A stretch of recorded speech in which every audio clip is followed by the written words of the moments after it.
Coucou tout le monde, me voilà dans une nouvelle vidéo. C'est une vidéo un petit peu qui change. Ça va être, je vais vous répondre aux questions du questionnaire de Marcel Proust. Allez, à tout de suite pour le reste de la vidéo. Alors, je vais vous dire, il y a 31 questions. Donc il y en a pour un peu de temps. Prenez un petit thé, un petit café, un petit goûter, tout ce que vous voulez. Installez-vous confortablement, comme moi. Là, je suis bien installée sur mon canapé. Alors, donc l'idée m'est venue parce que j'ai regardé la vidéo de Elodie, de la chaîne Elodie Moitou. Elle le faisait en binôme avec Jenny de la chaîne Au Pays de Jenny.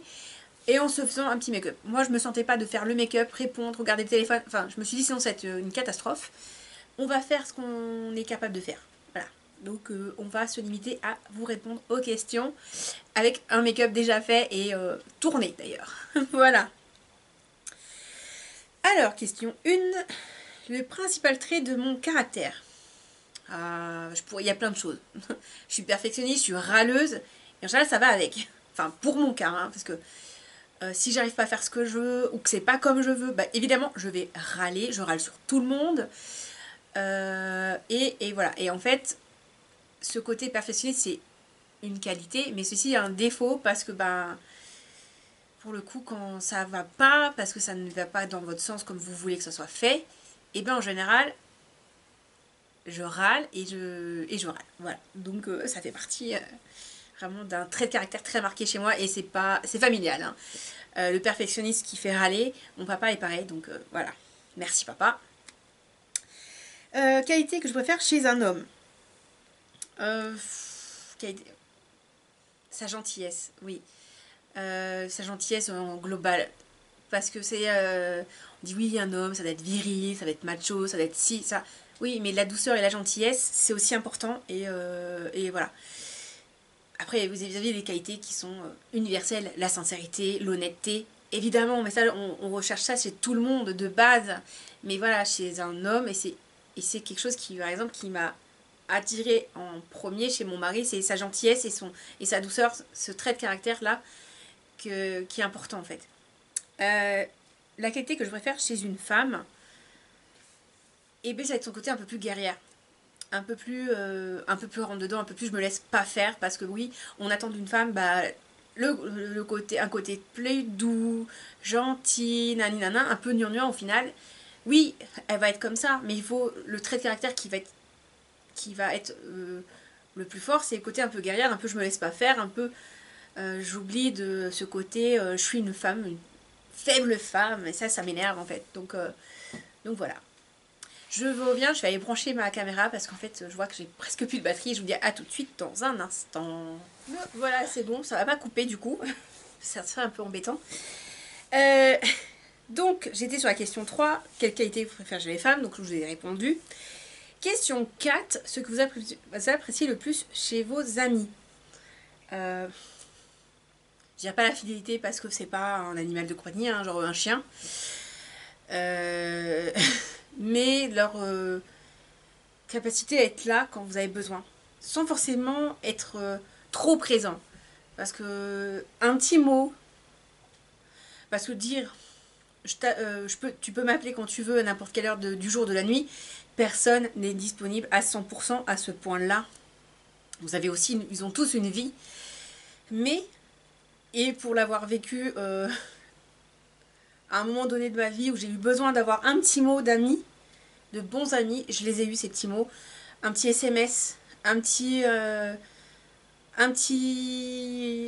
message sur Facebook, des choses comme ça, des choses, c'est des petits gestes, c'est comme si d'être présent au bon moment. Voilà. Mon principal défaut, c'est la question 5. Bah, ça revient un peu à mon trait de caractère parce que c'est un défaut, mais c'est aussi une qualité. Et c'est un défaut dans le sens où d'être trop perfectionniste, c'est gavant pour les autres parce qu'on est complètement pénible. On est pénible, on devient pénible. Et c'est comme cette capacité à, à ne pas savoir ce qu'on veut, et ça va avec, moi, je trouve. C'est qu'on sait, on a une idée de ce qu'on veut, mais sans trop. Alors, forcément, on cherche quelque chose de parfait qu'on ne peut pas avoir. Et moi, je suis très comme ça. Et c'est enfin, cette indécision, ce côté un peu chiante, un peu trop perfectionniste, ça c'est...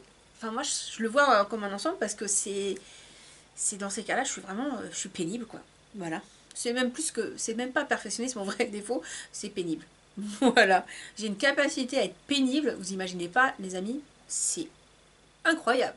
Mais c'est pas que dans l'indécision, c'est au quotidien.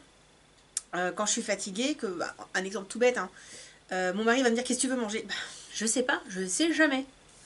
Parce que voilà, j'hésite, machin, j'ai envie de manger mais je sais pas quoi. Enfin voilà, la pénible dans son excellence. Voilà. Euh... 6. Mon occupation préférée. Bah, j'ai plein de passions, donc mon occupation, je pourrais dire préférée, j'en ai pas un qui passe au-dessus de l'autre. J'ai mon sport avec le karaté, j'ai tout ce qui est loisirs créatifs, la couture, tout ça, ce sont des activités qui comptent. La couture en ce moment, c'est vrai que j'en fais pas trop. Euh, Parce que à défaut de place, c'est vrai que c'est un peu. J'en ai fait un peu ici, mais c'est vrai que pour. Si vous voyez mon intérieur, c'est tout petit. Et bah, faut que je sorte pour couper du tissu, il faut que j'enlève tout ce qui est sur ma table de salon. Alors des fois j'ai de la boîte à mouchoirs, j'ai ci, j'ai ça. Faut que je sorte la table à repasser.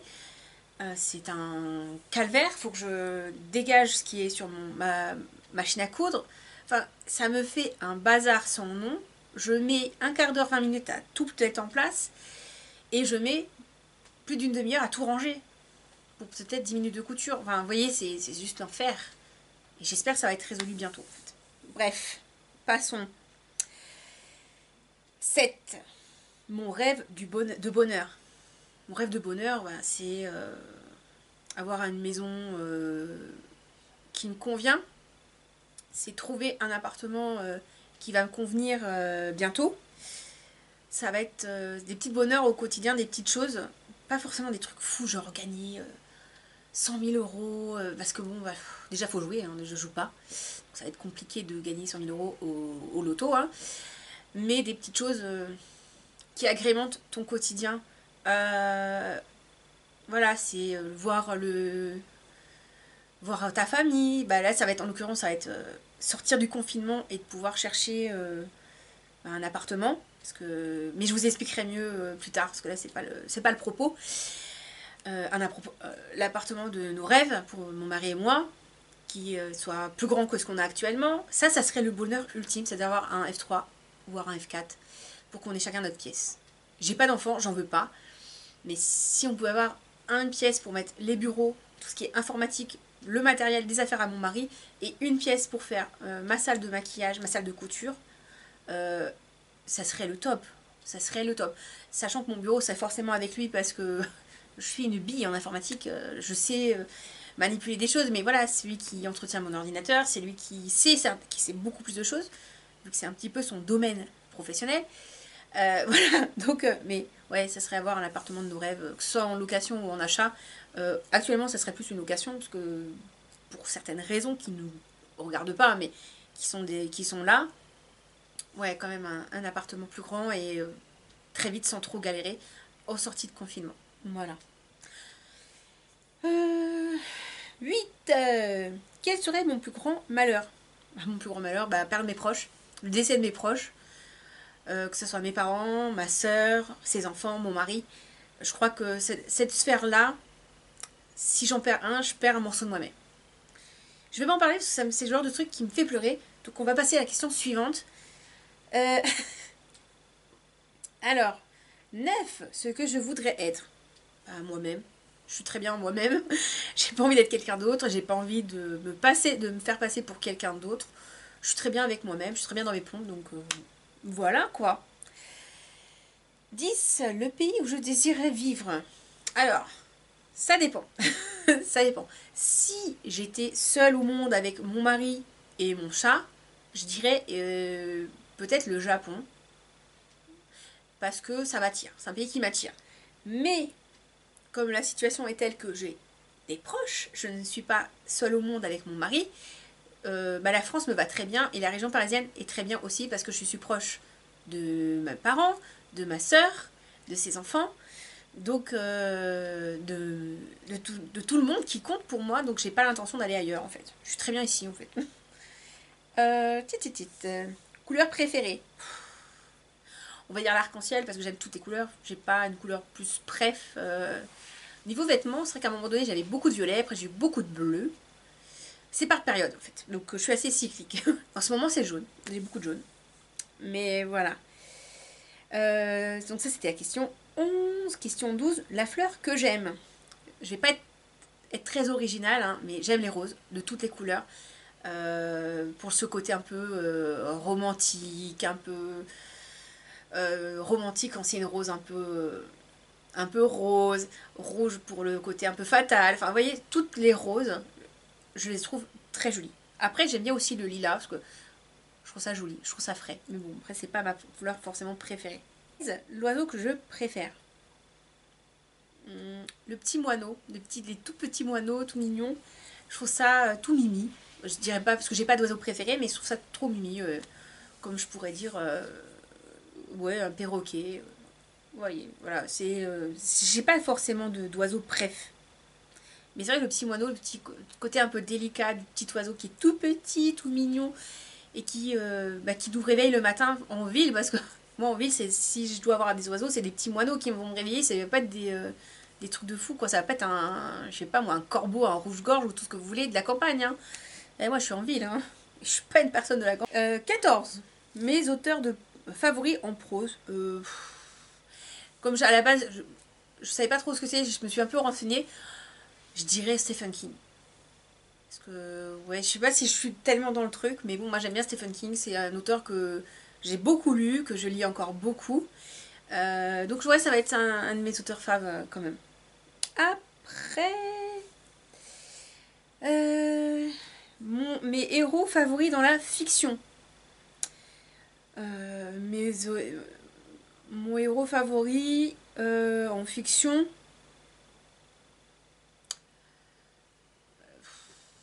je suis pas très fiction en fait, donc voilà, c'est pas, j'ai pas de, pas que je sais pas, j'en ai pas forcément, mais s'il fallait choisir, euh, alors c'est pas un héros positif, enfin genre gentil, c'est un personnage que j'aime bien, ça va être Hannibal Lecter quand même, en y repensant, pas pour le côté, oui il est affreux, c'est quelqu'un d'affreux qui est complètement fou et méchant, parce qu'il dévore des gens. Si vous n'allez pas, vous connaissez pas le personnage d'Hannibal Lecter, c'est un cannibale. Ouais, c'est Hannibal le cannibale, si vous préférez. Mais c'est sa façon, enfin surtout celui d'Anthony Hopkins, vous voyez, l'original Le Silence des Agneaux, quoi.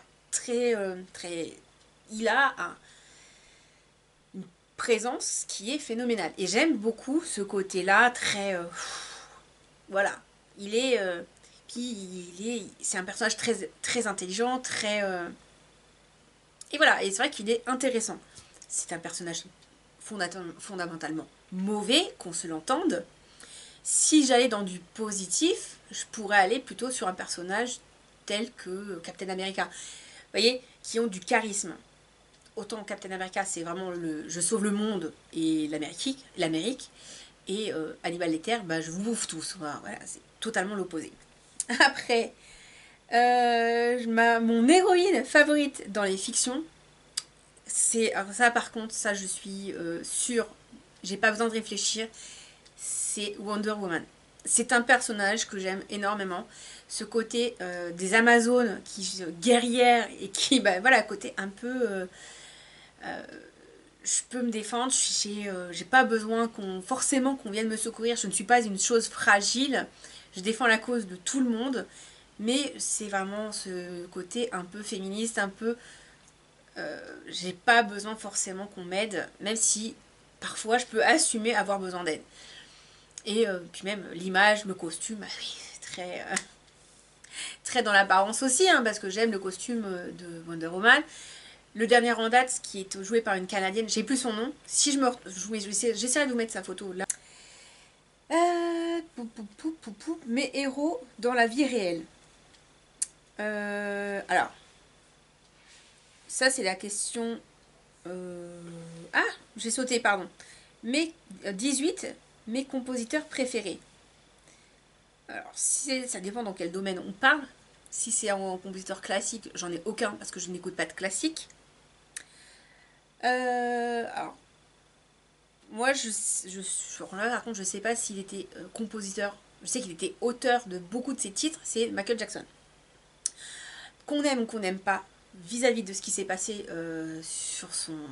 qui est hors scène, voilà, on met ça de côté. Moi, je regarde l'artiste, la personne privée et publique ne m'intéresse pas. Par contre, l'artiste sur scène, c'est ça que j'aime. Je sais et je suis sûre qu'il avait écrit beaucoup de ses textes. Est-ce qu'il a fait la musique? Ça, je ne suis pas sûre. Mais on va dire que oui. Hein. On va mettre ça dans le truc. Et c'est vrai que j'aime beaucoup. Je suis très fan de ce qu'il a fait, de son parcours musical, sachant qu'il part de quelque chose de très triste avec un père qui était très très dur. Et non, je suis très fan de Michael Jackson. Alors, 19, non, pas, si, mes peintres favoris. Donc, j'ai pas de peintre favori, j'ai des toiles favorites, j'en ai trois. Donc, c'est trois auteurs différents.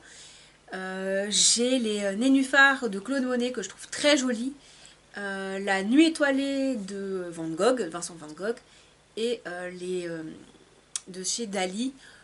C'est les horloges qui coulent, qui fondent. Je les trouve assez rigolotes, assez jolies. Après, c'est vrai que bon, Dali, il a fait pas mal de choses un petit peu à lui manquer, enfin un petit peu dans ce temps-là. C'est vrai que c'était marrant. Mais après, je suis pas fan de peinture plus que ça, donc voilà, on va dire que si je devais avoir des reproductions chez moi, ça serait peut-être ces trois œuvres. Voilà, mais dire avoir un peintre favori, non, je peux pas dire ça.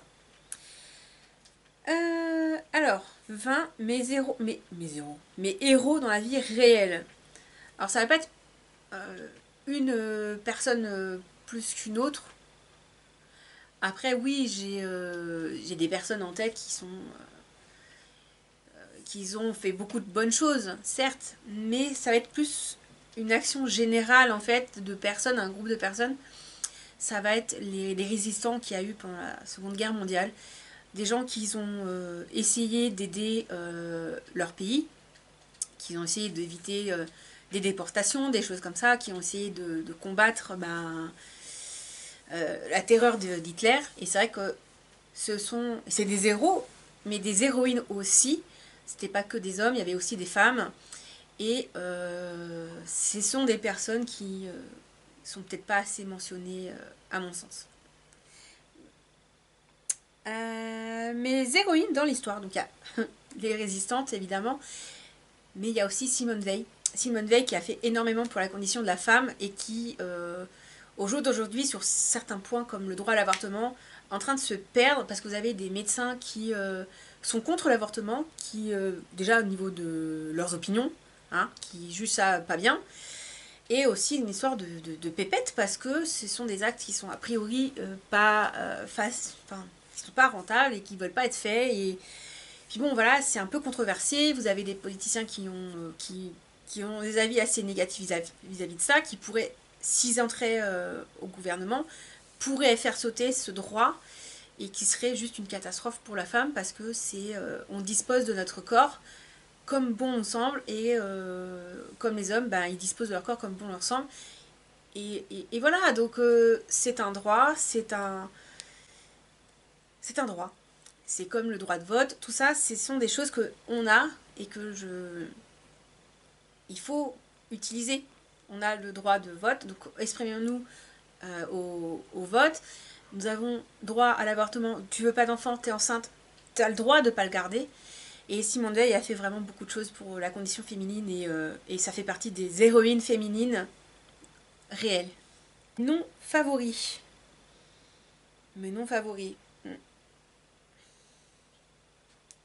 Je vois pas ce qu'ils veulent dire par les non favoris. En regardant déjà, si c'est les prénoms, je sais pas. Nom de famille, c'est assez flou. Donc Joker, je zappe la 22, hein, très clairement. 23, ce que je déteste par-dessus tout, la violence et l'hypocrisie. Ouais, c'est des choses violence dans tout genre, hein, dans les guerres, dans les paroles, dans les gestes, tout ça, la violence envers les animaux, la violence envers les femmes, la violence envers les enfants, vers les hommes aussi, parce que vous avez aussi des hommes battus, hein, c'est moins dit, mais il y en a. Oui, la violence et l'hypocrisie, parce qu'en général, violence rime avec hypocrisie à mon sens. 24. Personnage historique que je méprise le plus. Est-ce que j'ai besoin de vous faire un dessin? Hitler, forcément, Hitler. Hitler et tous ses petits copains, hein. Staline, Mussolini, enfin vous voyez, ceux qui étaient quand même assez... c'est pas, c'est pas des gens sympathiques. Ils avaient vraiment un mauvais fond, en plus d'être, à mon avis, un peu fous. Et c'était pas des gens sympathiques, clairement. Le fait militaire que j'estime le plus...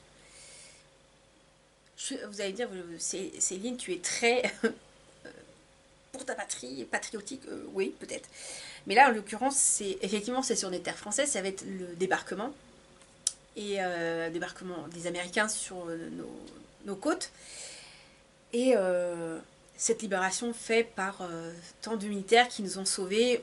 Personnellement, j'ai mon grand-père qui était le papa de mon père, qui était un petit Leclerc qui a libéré ma ville, hein, la ville où j'habite.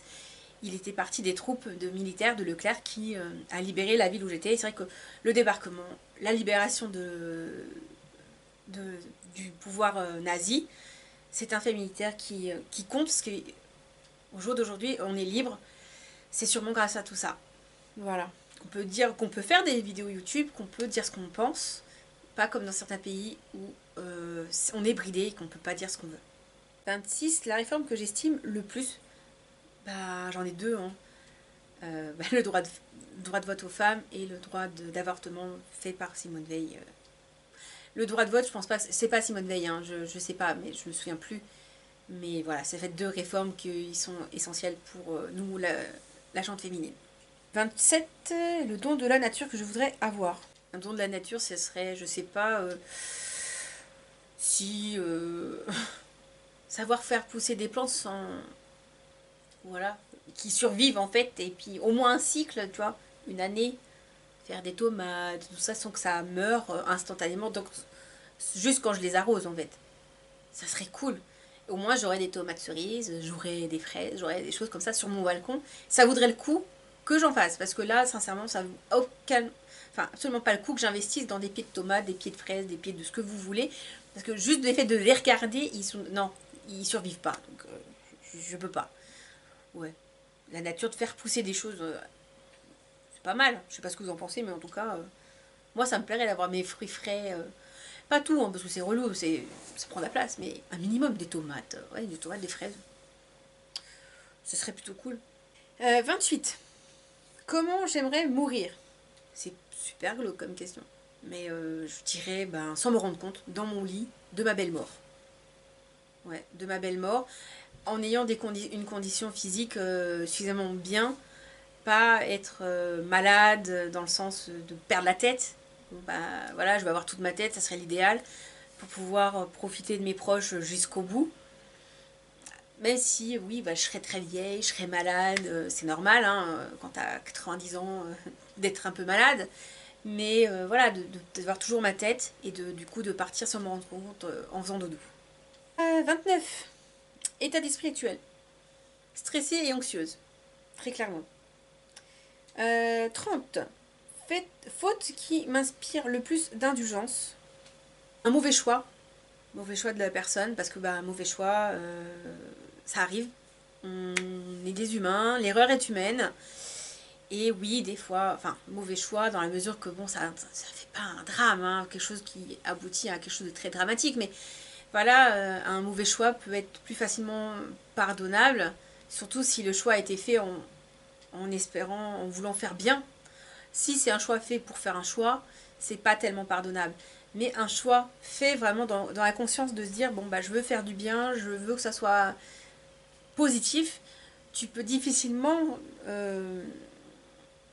lui en vouloir à la personne au final. Et dernière question, 31. Ma devise, c'est ne fais pas aux autres ce que tu ne veux pas qu'on te fasse à toi-même. Et je trouve ça quelque chose, je trouve que c'est une phrase qui est assez juste. Ne va pas faire à autrui ce que tu ne veux pas qu'on te fasse. Genre, ne va pas te faire du mal, va pas taper quelqu'un si tu veux pas qu'on te tape. Ne va pas mentir aux gens si tu veux pas qu'on te mente. Voilà. C'est, je trouve quelque chose d'assez juste. Et je ne sais pas pour vous, mais voilà. Bon, bah, j'ai fini ce petit questionnaire. J'espère que de pas vous avoir barbé, clairement. À mon avis, la vidéo va être hyper longue. Je vais avoir beaucoup de coupes. Ça va être compliqué. Mais j'espère que ça vous aura plu quand même. Ça vous a permis de découvrir certaines petites choses sur moi-même. Pour toutes ceux et toutes celles qui voudront le faire, qui ont une chaîne, n'hésitez pas à le faire en vidéo. Ça serait super méga cool. J'aimerais bien voir vos réponses parce que ça peut être très très instructif. Si vous avez le courage d'écrire les 30 réponses dans les commentaires, bah, parce que vous n'avez pas de chaîne, allez-y, il n'y a pas de souci. Vous pouvez le faire sur Insta, si vous avez un compte Insta, vous me taguez sur votre petite vidéo Insta. Le style de Célinette sur Instagram, hein, c'est pareil. Je serais ravie d'aller voir bah, justement vos réponses. Voilà. En barre d'infos, il y a ma barre, il y a mon lien Utip si vous avez envie de m'aider. C'est 1 centime par publicité regardée. Les petits pouces en l'air aussi, ça aide beaucoup. Les commentaires également. Et puis si vous n'êtes pas abonné, évidemment, bah, abonnez-vous. Hein. Voilà, ça fait toujours plaisir. Puis plus on est de fous, plus on rit.